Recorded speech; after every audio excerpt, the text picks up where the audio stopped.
Hello, readers. Welcome to the cover reveal of Burden of Fate, Book 2 in the Bright Eye Pledge series by Ligia DeWitt. Welcome, Ligia. How are you this evening? Pretty excited. Pretty excited to reveal that fantastic cover. Yeah, we're so excited. It's going to be fun. Well, let me give the viewers and readers just a little bit about you. Ligia DeWitt, is a quirky bilingual writer residing in Mexico City, an eternal romantic who's loved fairy tales and swashbuckling stories all her life. She blends both with fun language and a hefty sprinkle of romance while she's at it. Her stories are full of personality with endearing characters. You can find her short stories with Palamades Publishing, Back Channel Magazine, and Worldcrafter. 3 of her short stories have received an honorable mention in Writers of the Future. When not concocting stories, she works at a global leading distributor company. Chat with her at ligiadewitt.com. Yay, so exciting. And normally we talk a little bit, but we're not going to talk because we're just going to reveal this cover. So yes, let's do it. Let's put everyone out of their misery. And look at that beautiful thing. Ta-da! Oh my God, I love it so much. Look how pretty they look next to each other. I love it. It is fantastic. I think Millard hit the nail with this cover. And you know, the 2 elements, the gold coin, it was the first thing that I saw, and I was like, oh my God, this is freaking beautiful with all the water in there. It's like, it makes so much sense with everything in the book. And then I didn't notice the sharks at first. And it was actually my daughter who told me, you haven't seen the sharks. I'm like, oh my God. It's perfect. And it's so cool knowing what's inside the book, how much it's reflected on the cover. You know what I mean? It's like, ooh, like these gold coins are extremely important to this process and very important to this book. And the similarities that I love too. And so this was Emblart, they're a Ukrainian company, so we love supporting them.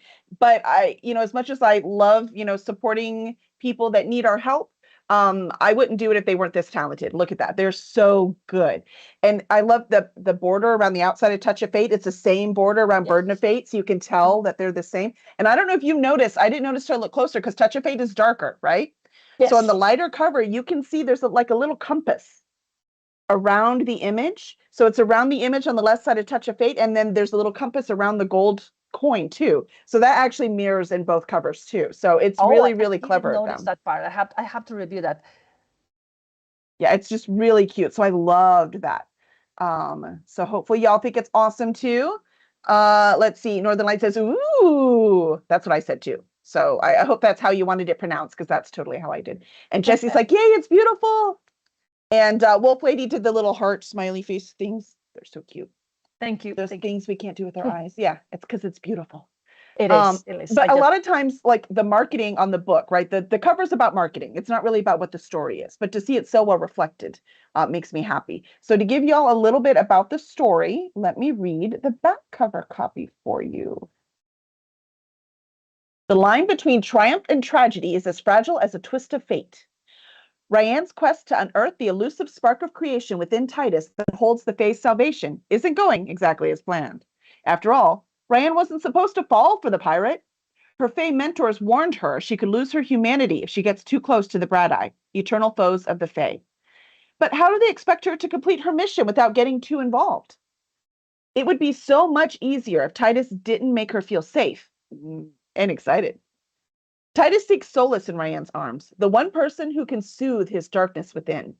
Haunted by his past, he is determined to remain hidden, away from the relentless Fae and the ruthless Bright Eye alike. Confronting either could spell disaster for the fragile peace he's found with Ryan. Ryan finds herself ensnared in a deadly game of Fae and Bright Eye.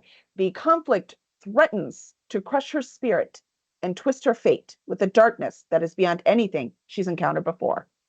Can she conquer her fears and stand against the most powerful of the Bright Eye while still protecting her beloved Fae? After all, she is no longer Ka'alin, a child to the Fae. Yet, it seems she may no longer be entirely human either. So the story continues. So exciting. And I have to say, Ryan grows so much in this book. I love that. I love that. That's part of the idea, because he has been a little bit in a bubble wrap all her life. So she feels protected and good, and that changes in the first book, and definitely changes even more in the second book. So Yeah, it's yes. pretty impressive. And Titus also, I mean, he's been around for a few hundred years and he changes a lot in this book. It's something about them together. I love the way that they start, not quite there at the beginning, and how their relationship grow because they start trusting each other. It's a different, I think that's a strong theme in the book. Trust. Trust, because they both, like, they're not sure how much they can trust on each other, and things happen, and they start to grow together. So I love that part. I love that part. And everything that happens, you will see more pirates, and hence why the gold coin, and you will see more of them interacting. I just love those parts. I really, really enjoy, both from Ryan's side and from Titus' side. Well, I like that because we get more of Titus's motivation in this book. In the first book, it was more about Ryan finding herself, Right, right? And right. deciding and finding her own self-worth. And so she finds that a bit. And then, but in book two, she grows up some and we learn much more about Titus. So much more about his background and where he comes from and why he fits so well with Ryan. Um, so you have him like all over the world and traveling and learning all of these different things. How did you decide what parts of the world to use? That's a very, very, very good question. Mhm. It depended. For example, there's this city that they have to go that it's in Italy, and it it makes sense because they're searching for someone in particular that resides in Rome. So they have to go there. So it was like a no-brainer for me, that part. Um, well, in book two, they go to Japan, and I think that was very, very influenced by Shogun. I love Shogun, so that influenced me a lot for them to go to Japan. And in the second book, they it's not static. They go, as in the first book, the Phalanx. They're still across across the ocean in the pirate ship, and they also go to Italy, and they go to a couple of places also as well in there. They will travel more in book three, but that's for another another topic. Uh, it, it's a very good question, and it's hard to tell you why I choose a particular place. It was just like an inspiration at moment, an element or something that makes sense, like drop coin. It makes sense. I love it. I love it. And the gold coin, not to give too much away, but this is very important for the Bradai story and what's going on with them. I'm wondering why, and we know at the beginning that even for book one, that Titus, he's always on all of them, they really want gold. Like it's kind of part of their programming. So I'm Right. wondering, why did you make a gold coin so important? Why did you choose that specific symbol? Oh, you ask. I heard this Ray Bradbury quote when they say, when Mhm. they ask Bradbury where they get their ideas, he's like, Uh-huh. I don't know. I just need a lot of coffee and a desk strong enough just to bang my head on it. Right. Yeah. I Um, saw that quote. It's a good one. well, first of all, pirates, they always, the doubloons or the pieces of eight, right? Hmm. So for them, it's very important in every pirate story. But for these particulars, these pirates in the Braday's Pledge story, they are not the traditional ones. They have different things that they have same traits as many pirates, but at the same time, they're unique. They Well, have they're a not this human. Yeah. Yeah, they're Uh-huh. immortal. They're not human. They were created to destroy Fae, first of all. And they actually, and that's explained in book one, they were disguised as pirates because it was a good way for them, to not to be found by Fae. So it was very, very good. That's how they started, and the ocean is the element. Why? Because Fae cannot find them in the water. Water drains energies. It's very hard for them. So it was like very much maybe heaven for them. Well, if you can tell it heaven. So gold. So I wanted to take that element of the pirates of doubloons and pieces of eight and how important for them is like that, and insert it in the lore, make it part of what makes them. I love can't it. say more because you will I know find there's too many out. secrets, and I just want to talk about it, but we I can't. want to tell them, but I can't. I can't. You have to read the book. Right. And make sure the link is up there, but make sure you can pre-order at cursedragonship.com/burden of fate, Faete. So it's up there for pre-order and ready to go. If you haven't gotten the first one yet, that's Touch of Fate. So that is up there too, and read it because you want to. So we're very excited about it. And it's in So KU. yes, and it is in KU. So if you have KU, you can read it right now for free. You've already paid for it. Use it, man. Go read it. Exactly. Now that we've talked a bit about Titus and Ryan, and I know you have a scene today you're going to read us from Yep. Titus's POV. Right.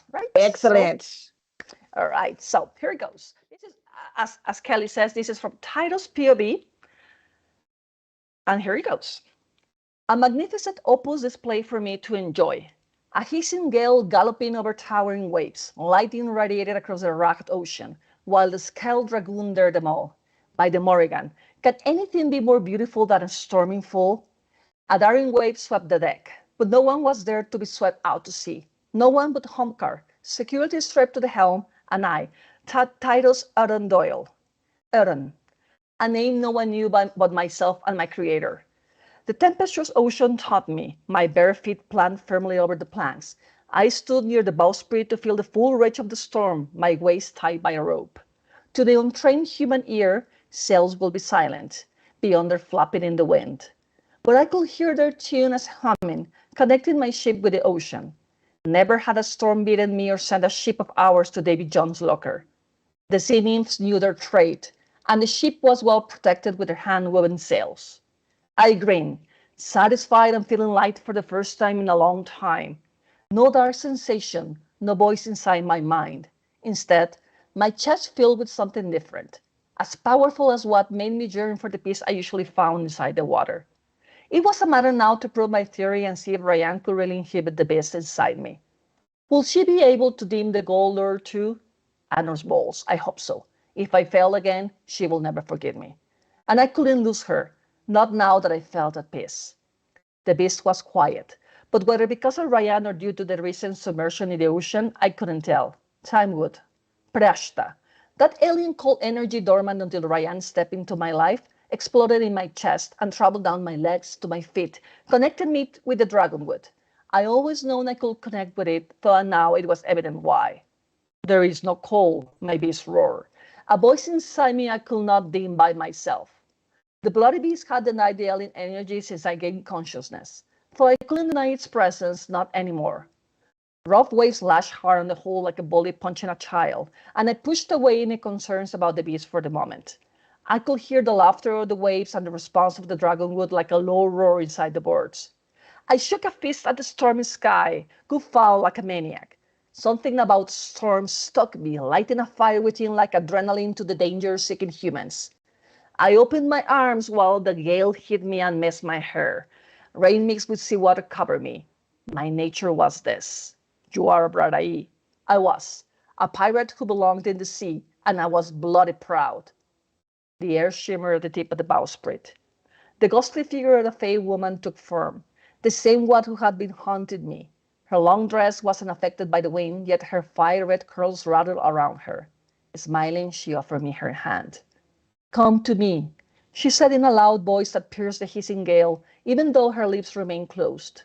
My beast held me back like an energy wall separating us, chaining me to my spot. What do you want from me? Why do you keep appearing? The beast roared. Do not go, stay away. The woman cocked her head, and a look of sadness covered her as she vanished into the howling wind. Anguish pierced my chest, like a blind man who wishes to see the sun for the first time, just to witness dusk. I stretched my hand to where she was, wishing she'd appear again.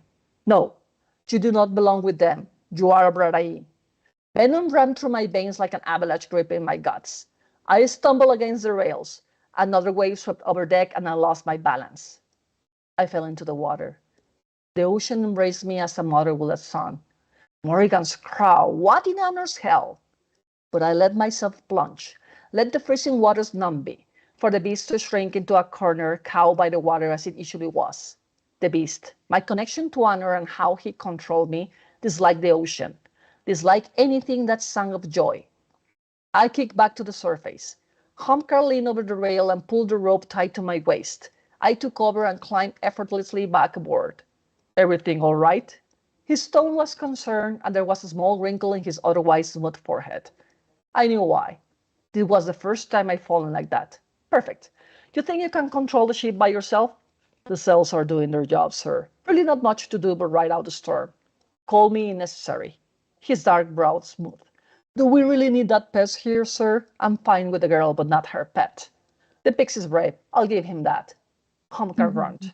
Still to Paris, then? Paris. Aye. Yay! Yeah, so that's a great reminder of Briseus, of course. We can't forget about Briseus, and I didn't talk about him at all. I'm so ashamed. He's so cute. He's like in this one just as much, but because Ryan is growing up, she doesn't need him as much as a guardian now. Now she uses him more as a friend. And I kind of like that change, but I can't tell how Briseus is dealing with it. So how's that little fairy dealing with it? I think he's a little bit depressed. I think he's so used to be with her since she was 8. So I think it's difficult for him. I mean, he needs to protect her. He feels he needs to still protect her, and they have this symbiosis, they understand each other very well. She just have to talk, by one side of her mouth, and she understands it very well. So I think he's not ready to let go yet. And well, neither is she. Fun. Yeah, neither is she. She still did him. But yeah, I can't say anymore. I know, right? Oh my gosh, it's so exciting. It's a good book when we're all like, we wanted to, we can't say that. I love it. It's so exciting.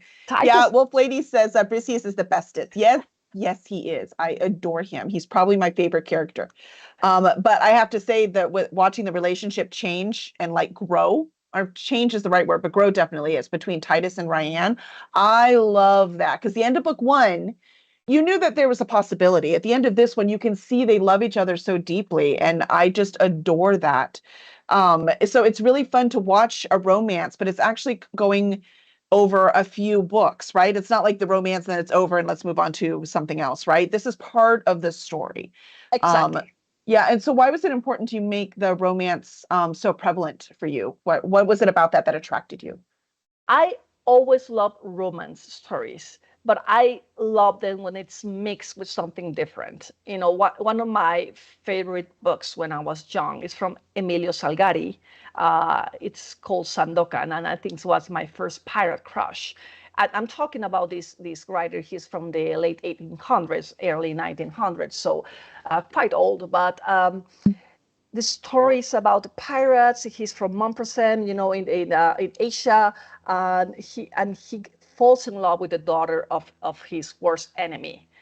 And was so, because Emilio Salgari, he was Italian writer, so he was so passionate, and I loved that. Like the original enemy to lover story, huh? Yes, from the 1800s. Exactly. Yeah. Exactly. You talk, yeah. So of course the father was an English governor in one of the islands, and Sandokan was a pirate from Malaysia. He was Malaysian. So yes, there was this hatred, this misunderstanding. I think it started there. It was a huge influencer from my writing. So I love that passion that Salgari implanted in his books. But I also love how it was balanced, because it was not just a romance. It's also adventure, because Salgari, oh my God, he was so good. He had so many adventure books, but there's always like an element of romance. So it took me a few to understand that while I was writing, but then I realized, okay, I love fantasy, but sometimes I read fantasy and I feel there's missing that romance part. And there's some fantasy romance book that I read that is too much focus on the romance. Nothing bad, of course, but I wanted something that balanced both. So that's what I tried to do. So I think even though it doesn't look like I'm a romantic at heart, I just love, it makes me happy to see when two people who might not understand each other, who will have trouble. In this case, they're like enemies, not Literally. enemies per se, but she was, the Fae are her beloved mentors, and Fae hate Bradaís, and Bradaís Well, they hate keep Fae. killing them. I don't blame them. Sorry. I mean, that's, Yeah. you know. You're absolutely right. I mean, in Fae, it's pretty much understandable why, because Bradaís are just focused on killing Fae because that's how they're programmed to do so. So that's what they're focused on. So for Titus to break that connection, to start being his own man, because that's also a huge part of the book. They're both growing up. Yes, they're both growing up, but her, away from the Fae mentorship and how, because she always revered them. And being with Bridges all the time, of course. So yes, there are times that she has to be away from Bridges, which was fun as well. I love it. Well, you did a wonderful job. I can't wait until the audience gets their taste, and that is March 26th. So on March 26th, your release will be Tuesday, 8 p.m. Central, right here. So we can't wait for that. Yes, we're so excited. So that will be ready for y'all. If you maybe want an early copy, go to ligiadewitt.com so you can join her newsletter. And when she gets the copy from her publisher, I don't know who, when that happens. She will be offering early copies too. Sorry, I'll do the best I can. And Discord, if you join our Discord, you will know about that as well. Yeah, Jessie says Titus is always and forever her favorite. Yes, she was my #1 Titus supporter since the first time that I started working with this story as a writer. Like, it has to be him. She has always been like, Titus. I love it. I love it. All right. Well, thank you, everyone else. Do you have any final words? Thank you very much for attending, for accompanying me here, and I hope you enjoy Burden of Fate. If you liked Touch of Fate, you're gonna love Burden of Fate. It's my best work yet. I'm really proud of this book, and I'm sure you're gonna enjoy it. Thank you very much, everyone. Thank you so much for being here.